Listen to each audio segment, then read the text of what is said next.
Assalamualaikum warahmatullahi wabarakatuh.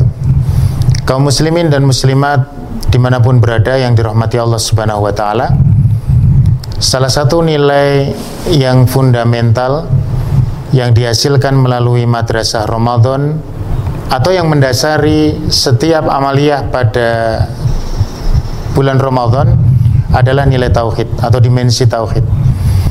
Sehingga para ulama banyak memberikan kajian dan catatan terhadap nilai-nilai tauhid tersebut. Ada salah satu tulisan yang cukup populer, bahkan penulisnya adalah salah satu penulis yang sangat populer, karya-karyanya bestseller, yaitu Dr. Roghib Asirjani. Beliau menulis sebuah tulisan yang berjudul Ramadan wa Bina'ul Ummah, Ramadan dan pemberdayaan umat.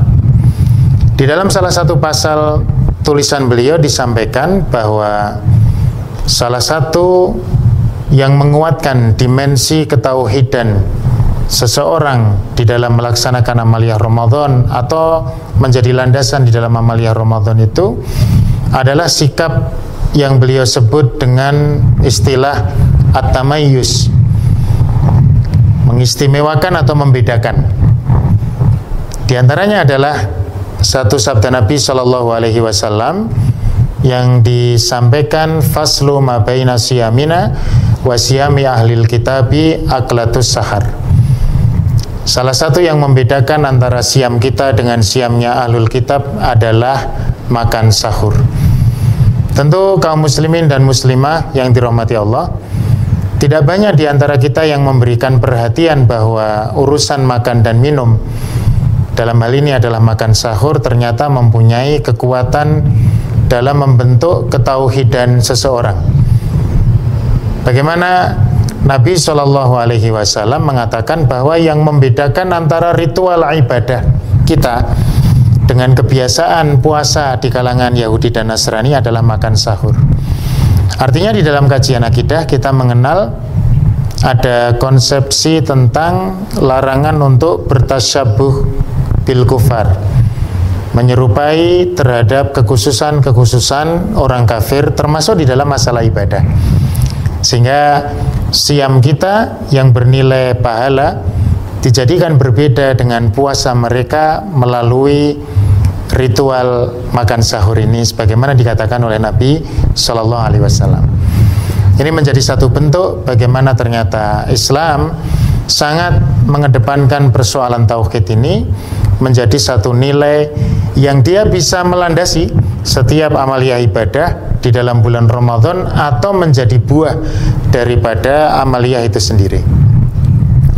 Contoh yang lain misalkan adalah ibadah sholat tarawih atau qiyam Ramadan, di mana kita ingat Nabi Shallallahu Alaihi Wasallam mengatakan, man qama Ramadhana imanan wahtisaban ghufira lahu ma taqaddama min dzambihi. Barang siapa yang melakukan qiyam imanan wahtisaban, karena iman dan juga karena dia berihtisab, berharap akan pahala Allah, maka akan diampuni dosa-dosanya yang telah lalu. Kaum muslimin dan muslimah yang dicintai Allah, Nabi Shallallahu Alaihi Wasallam menggunakan terminologi imanan wahtisaban. Orang melakukan qiyamul lail itu landasannya adalah karena iman dan karena berharap pahala Allah Subhanahu wa taala. Artinya kualifikasi sholat tarawih seseorang itu mau tidak mau dan bisa tidak bisa ternyata harus didasarkan kepada prinsip-prinsip tauhidnya. Bagaimana dia melaksanakan itu betul-betul karena iman, maka itu akan menjadi satu sholat tarawih yang mempunyai kualifikasi, akan menghapuskan dosa-dosa yang telah lalu yang dia lakukan. Bagaimana hari ini kita melihat saudara-saudara kita yang mereka melaksanakan sholat tarawih, barangkali masih banyak yang lalai terhadap persoalan-persoalan atau dimensi-dimensi ketauhidan tersebut. Masih banyak di antara saudara kita yang tidak menghubungkan antara kekuatan tauhidnya dengan pelaksanaan ibadah-ibadah ini. Sehingga kita temukan bagaimana banyak pelaksanaan sholat tarawih atau qiyam Ramadan yang dia belum bisa menghasilkan pribadi-pribadi yang kelak diharapkan bisa menjadi pribadi yang berpredikat takwa. Kemudian kaum muslimin dan muslimah yang dimuliakan Allah, termasuk ibadah siam itu sendiri, menahan lapar, menahan dahaga, menahan dari apa yang membatalkan siam seseorang dari terbit fajar sampai terbenam matahari. Ini juga menjadi sesuatu yang tidak bisa dilepaskan dari dimensi tauhid atau nilai-nilai ketauhidan. Allah Subhanahu wa taala berfirman di dalam hadis qudsi bahwa siam ini adalah bagi Allah Subhanahu wa taala. Dan Allah yang akan memberikan balasan kepada kita terhadap siam itu. Dan kita lihat ternyata orang melaksanakan siam ini hampir-hampir tidak bisa dilihat dari indikator fisik, kecuali jika dia memberitahukan atau menampakkan indikator-indikator fisik itu. Artinya orang yang melaksanakan siam atau tidak pada bulan-bulan yang dia diwajibkan untuk melaksanakan siam seperti bulan Ramadan sekarang ini, ternyata banyak di antara mereka yang hampir-hampir tidak nampak orang ini melaksanakan siam atau tidak. Dan yang membedakan itu, yang menjadikan dia melaksanakan siam itu secara benar adalah persoalan ketauhidan dia. Dia menyadari bahwa ini adalah perintah Allah Subhanahu wa taala, zat yang menjadi satu-satunya zat yang layak untuk diibadahi, sehingga kemudian dia melaksanakan siam itu meskipun tidak terlihat oleh manusia pada umumnya. Meskipun sekarang kita masih melihat banyak orang yang mereka terang-terangan tidak melaksanakan siam, artinya terang-terangan mereka betul-betul membangkang terhadap nilai-nilai ketauhidan ini.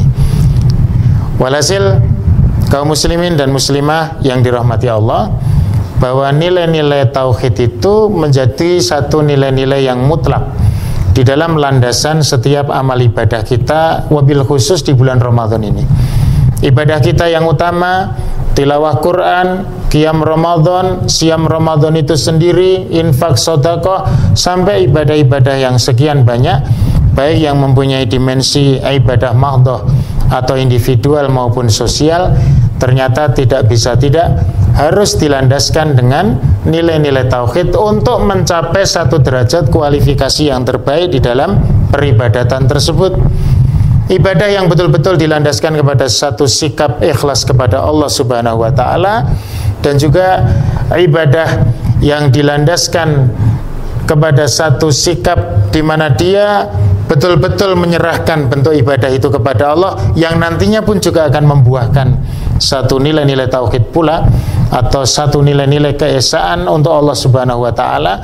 Ini menjadi satu hal yang tidak bisa kita pungkiri, bahkan menjadi satu keniscayaan.